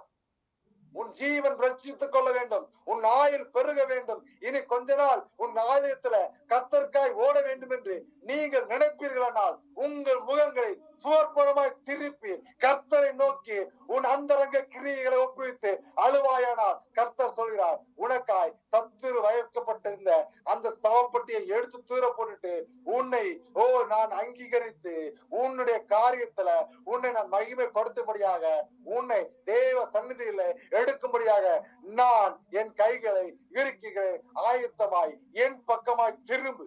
இனியும் உன் இருதயத்தை கட்டிக்கொண்டு உன் பெருமையில வாழ்வன்னா எல்லாரும் கைவிட்டு போய் மரண ரீதிகளில ஜீவனை இழந்தவனாய் நிர்கதியாய் நரகத்திற்குள் போகிறவனாய் போகாதபடியா உன் ஜீவனை குறித்து ஜாக்கிரதையா கர்த்தரை சார்ந்து ஜெபித்துக் கொள்ளுங்கள். மனுஷனால் கூடாதது தேவனால் கூடும். எசேக்கியா தேவனை நோக்கி சுவர்புறமாய் திரும்பி அழுதான். அவன் அழுகையை கேட்டு கர்த்தர் அவனுக்கு வேண்டுதலை நிறைவேற்றுவதை போல இதோ உங்கள் அழுகையை தேவனுக்கு நேராக ஏறெடுங்கள். இதாவே வந்திருக்கிற ஒவ்வொருவரையும் ரத்தத்தை தெளிக்கிறேன். ஆவியானவரே நீரே காரியத்தை நடத்துங்க. சகல துதியும் கனமும் மகிமையும் உமக்கே செலுத்துகிறோம். பிதா குமாரன் பரிசுத்த ஆவி நாமத்தினால் ஜெபங்கள் ஜீவனுள்ள பரம தகப்பனே. ஆமேன், ஆமேன், ஆமேன். Thanks for the coming. God bless you. நான் இண்டிவிஜுவலா கால் பண்ணி ப்ரேயர் பண்ணிடுறேன். God bless you.